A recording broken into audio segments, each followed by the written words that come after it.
नमस्कार.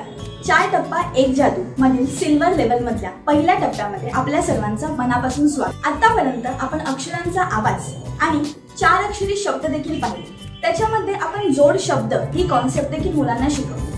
आता या टप्प्यामध्ये ना आपण अगदी अशीच काही जोड शब्द पाहणार आहोत. चला तर पाहूया की जोड शब्द नक्की काय आहे. तर आता आपण अशा काही शब्दांची फॅमिली पाहणार आहोत जे शब्द विविध व्यंजनांसोबत आले की त्यांचा एक जोड शब्द बनतो. तर पाहूया आपली पहिली फॅमिली, आरची फॅमिली. आरची फॅमिली म्हणजे काय की आर हे व्यंजन जर का विविध व्यंजनांसोबत आलं तर त्याचा जोड शब्द कसा बनतो हे पाहूया. हे अक्षर आहे डी. डी चा आवाज काय होतो ड. त्याला मी जर का आर लावला ना तर त्याचा आवाज नेहमी म्हणतो द्र. डी ला आर लावला तर आवाज होतो द्र. त्याचप्रमाणे आता या दोन जोड शब्दांना जेव्हा वॉवेल्स ची साथ जमते ना तेव्हा त्याचा एक वेगळा आवाज बनतो. आता तो कसा, तर डी आर आणि वॉवेल आहे ए. आपल्याला माहिती आहे की ए चा आवाज काय असतो ऍ, म्हणून डी आर ए होतं ड्रॅ. आता ना इथे आपली मुलं कधी कधी चुकतात. कशी चुकतात तर आपण त्याला नेहमी सांगतो की डी आर ड्र, बी आर ब्र. जेव्हा त्याला डी आर च्या समोर ए हे स्वर दिसतं ना तेव्हा चान्सेस आहेत की तो असं वाचेल ड्र ऍ किंवा ड्र ए असं वाचू शकतो. आणि म्हणूनच आपल्याला सांगायचंय की डी आर ए चा आवाज होतो ड्रॅ. तसंच सी चा आवाज असतो क. त्याला आर लागला तर जोड शब्द बनला क्र. त्याला वॉवेल लागला ई म्हणून आवाज झाला सी आर ई चा आवाज होतो क्रे. बी आर आय चा आवाज होईल ब्री. एफ आर ओ चा आवाज होईल फ्रॉ.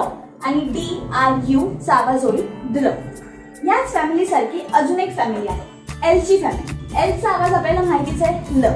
जसं आपण आर मध्ये केलं तसं सेम एल मध्ये सुद्धा होतं.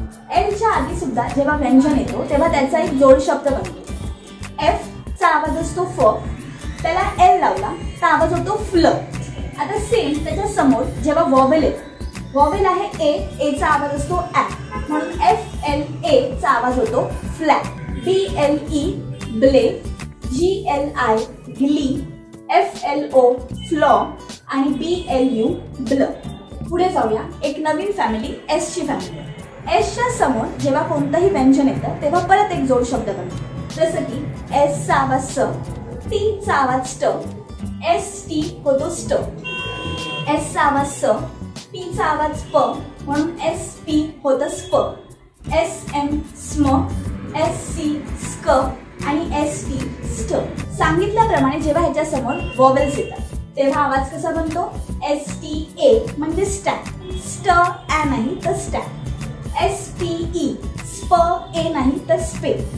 एस एम आय स्मी. एस सी ओ स्कॉ. आणि एस टी यू स्ट. आता जोड शब्द तर पाहिली, ही फॅमिली पण पाहिली. आता याच 3 अक्षरांच्या पुढे जेव्हा 1 किंवा 2 व्यंजन येतात तेव्हा आपण पूर्ण शब्द मुलाला कसा वाचायला शिकवायचा पाहूया याचे उदाहरण. B R C R D R असणारे शब्द.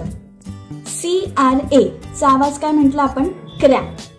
त्याला बी हे व्यंजन लावलं. बी चा आवाज असतो ब म्हणून सी आर ए बी चा आवाज होतो क्रॅब. क्रॅब म्हणजे काय तर खेकडा. बरं का, हे शिकवताना सी आर ए बी म्हणजे क्र ऍ ब नाही तर होतं crab. Same G R I चा आवाज होतो ग्री. पी चा आवाज होतो प म्हणून जी आर आय पी चा आवाज होतो ग्रीप. ग्रीप म्हणजे काय तर पकड. डी आर ओ चा आवाज होतो ड्रॉ. पी चा आवाज होतो प म्हणून डी आर ओ पी ड्र ऑ प नाही तर ड्रॉप. आणि ड्रॉपचा अर्थ होतो थेंब.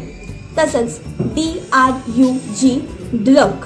D R U M drum. F R O G frock. पुढची फॅमिली एल ची family. B L C L F L असणारे शब्द. सी एल ए चा आवाज होतो क्लॅ. पी चा आवाज होतो प. सी एल ए पी चा आवाज होतो क्लॅप. क्लॅप म्हणजे काय टाळी वाजवणे. एस एल आय चा आवाज होतो स्लीप. त्याला पी लावलं म्हणजेच प. एस एल आय पी चा आवाज होतो स्लीप. स्लीप म्हणजे काय घसरणे. एस एल यू चा आवाज होतो स्ल. एम चा आवाज होतो म म्हणून एस एल यू एम चा आवाज होतो स्लम. त्याचप्रमाणे F L A G flag. S L A P slap. पुढे जाऊया एस ची फॅमिली. SM, SC, ST असणारे शब्द. FI चा आवाज होतो फी, ST चा आवाज होतो स्ट, म्हणून FIST चा आवाज होतो फिस्ट. SKI चा आवाज होतो स्की, N चा आवाज होतो न, म्हणून SKIN चा आवाज होतो स्कीन. STE चा आवाज होतो स्टे, M चा आवाज होतो म, म्हणून STEM चा आवाज होतो स्टेम. त्याचप्रमाणे PEST paste, LIST list, SPIT spit. Maharashtra होतो इंग्लिश साक्षर. तुम्ही मागे राहू नका. लीप फॉरवर्ड विकसित टेक्निक्सचा वापर करून तुमचा वर्ग इंग्लिश साक्षर करा.